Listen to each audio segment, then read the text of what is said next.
জয় গুরু, জয় গোসাই। কৃষ্ণমোহন হাজরা প্রণীত শ্রী শ্রী জগন্নাথ দেব শ্রীকৃষ্ণ চৈতন্য ও শ্রী শ্রী বিজয় কৃষ্ণ গ্রন্থ থেকে পাঠ করে শোনাচ্ছি। পূজা বিধি।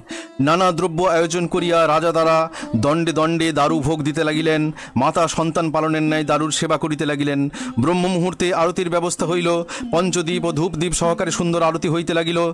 দিব্য সুগন্ধ জলে মুখ প্রক্ষালন করা হয়। বাহিরে সংকীর্তন, কাংস, করতাল্য, বাদ্য, ঝাঁঝ, ঘড়ি ইত্যাদি বাদিত হইল।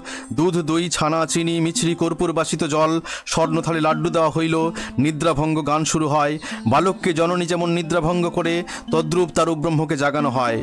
খই, কলা, চর্বণ আদি দ্রব্য দেওয়া হয়। প্রহর মধ্যে পাকান্ন নিবেদন করা হয়। এইরূপে 52 প্রকার ভোগ নিবেদন হয়। যেই কালে যেই মতো সেই অনুসারে বিপ্রগণ নিয়োজিত হন। সময়ে উপস্থিত হইয়া বিপ্রগণ জগন্নাথের পূজা করেন। এইরূপে পূজা বিধি প্রবর্তিত করিয়া ইন্দ্রদ্যুম্ন রাজার যশ ত্রিভুবন ব্যাপ্ত হইল। ভগীরথের গঙ্গা আনয়নের ন্যায় এই মহৎকর্ম সাধিত হইল। আজ এই পর্যন্তই। পরের অংশ পরের ভিডিওতে। জয় গুরু, জয় গোসাই।